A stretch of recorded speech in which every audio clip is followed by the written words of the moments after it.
Bonjour chers amis du Pérou, je me situe ici dans le centre historique de Lima, dans cette petite ruelle piétonne, bien typique.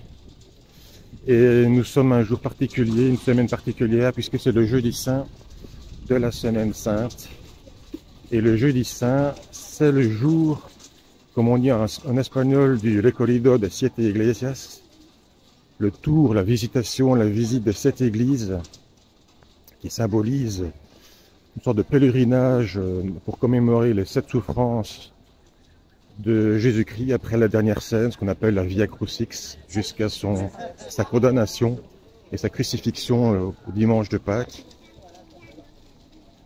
Et donc, ce jeudi saint, eh bien, on va se recueillir devant cette église du centre historique de Lima.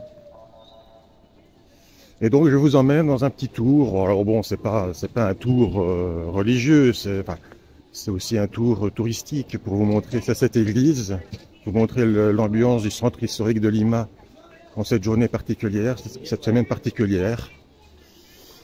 Cette église, c'est donc d'abord la cathédrale de Lima, qu'on voit déjà ici, avec sa tour.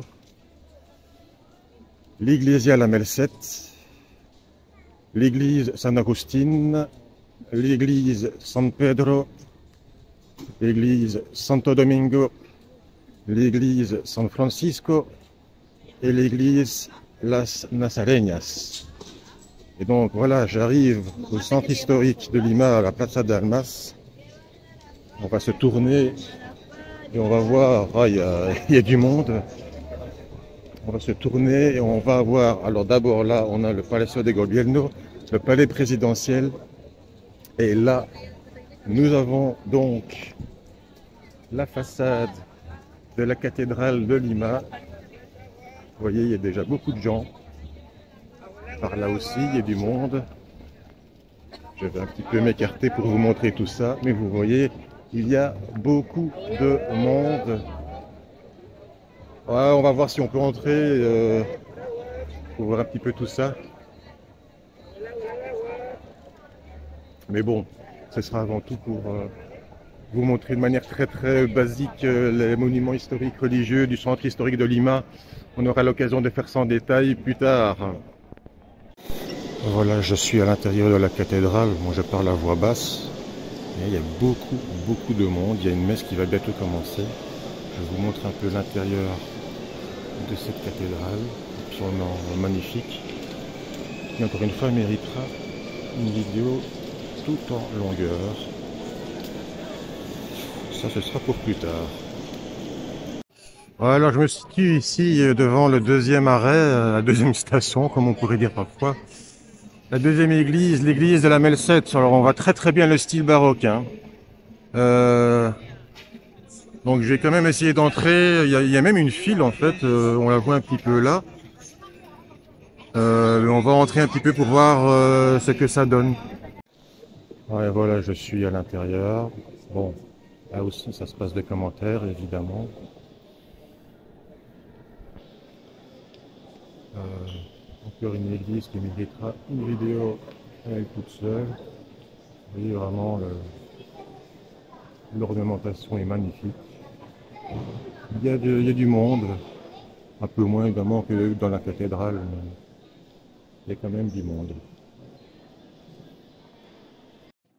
Troisième église, troisième arrêt, San Agustín. Vous voyez qu'elle est fermée. Bon, vous avez quelques personnes devant pour se recueillir, prier. Le style baroque, bien clair, hein. Église qui date du XVIe siècle, mais cette façade baroque plutôt du XVIIIe. On verra si un jour on pourra aller à l'intérieur. Quatrième église, on remonte d'un cran, l'église de San Pedro. Donc on a un petit peu traversé le centre historique de Lima. On était plus côté gauche, Plaza de Armas. Maintenant on est plus côté droit. On a un style néoclassique. On va un petit peu entrer pour voir ce que ça donne. Donc voilà l'intérieur de l'église de San Pedro. Et je pense que comme moi, vous allez être bluffé du travail d'ornementation et d'orfèvrerie. Regardez-moi ça. Et attendez. Voilà. Regardez-moi ça. C'est absolument somptueux. Ça vaut vraiment la peine d'entrer. Il y a évidemment du monde.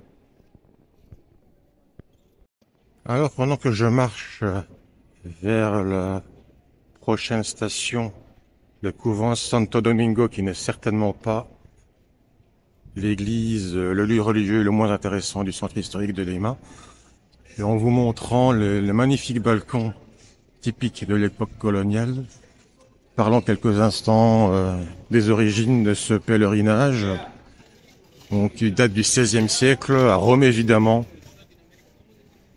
C'est les 7 églises de Rome, eh bien, forment un parcours de 25 kilomètres. C'est un petit peu moins long ici, hein. Ici c'est quelques kilomètres, hein. On est loin d'être fatigué. Et les 7 églises représentent évidemment les 7 jours de la création, les 7 péchés capitaux, les 7 merveilles du monde, etc., etc. Le chiffre 7 dans la chrétienté évidemment est un chiffre important. D'où donc ce recorrido, c'est tour, alors comment on se traduit en français, je ne sais pas exactement, tour, visite, on dit visitation aussi, de cette église. Et donc nous nous dirigeons maintenant vers le Convento Santo Domingo. On va repasser de l'autre côté de la Plaza de Almas, mais en remontant vers le nord, au bord pratiquement du Rimac, pas tellement loin du parquet de la Muralla que je vous avais montré il y a pas si longtemps. Nous voici devant le couvent Santo Domingo, reconnaissable de loin avec sa tour et ses couleurs bleu-jaune, mais lui aussi bien blanchâtre, célèbre pour sa salle capitulaire où s'est donné son premier cours de l'université de San Marcos au XVIe siècle, première université péruvienne et des Amériques, et aussi pour héberger le reste de Santa Rosa, la patronne de Lima et de San Martín de Porres, autre personnage religieux important de Lima.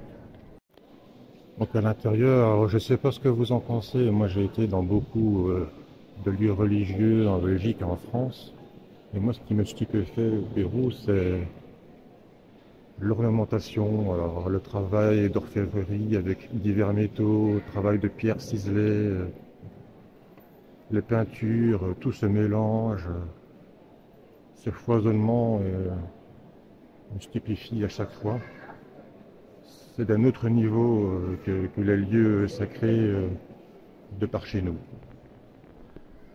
6e église, 6e station, San Francisco, avec encore une façade baroque.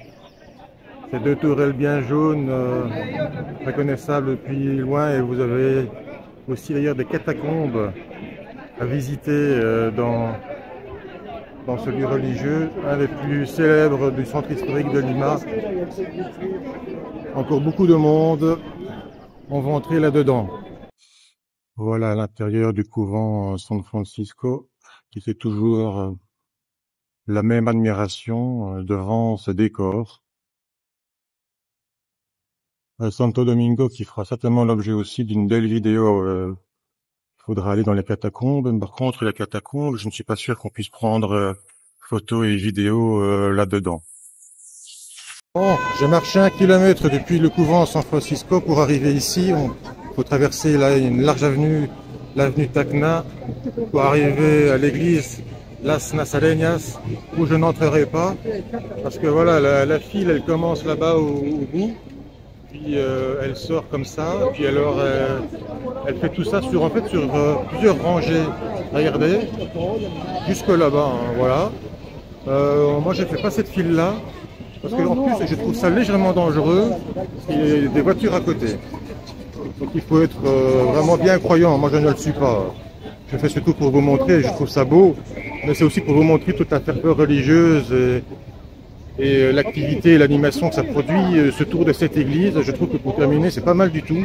On n'entre pas, mais ça vous montre vraiment ce que c'est que ce tour de cette église dans un pays catholique comme le Pérou. Vous voyez, c'est vraiment sur plusieurs rangées, hein. À gauche vers la droite vers la gauche. Mais je n'entre pas, je ne fais pas cette file, c'est long, c'est dangereux.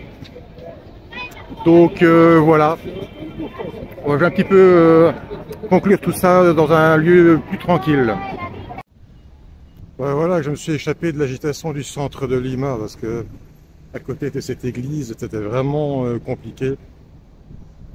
Les gens marchaient même sur les voies dédiées aux bus. Et je suis ici à côté de la Vierge Immaculée qui se situe en fait en bord de mer. Vous avez l'océan qui est derrière là, qui se situe au bout de l'avenue Brésil que vous avez là. Cette avenue est absolument énorme, enfin, il y a encore plus grand que ça, mais elle est surtout large et toute droite. Au bout de cette avenue, vous avez les Vierges Immaculées.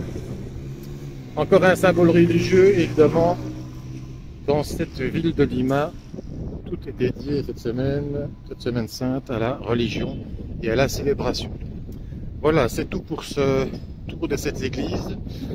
Dimanche, j'irai pour le dimanche de Pâques, évidemment, pour réaliser une autre activité pascale. Donc une autre vidéo vous attendra pour parler de ce jour aussi spécial pour les Péruviens.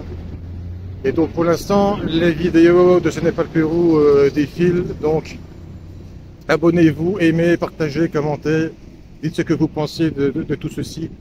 Et on se donne rendez-vous très vite.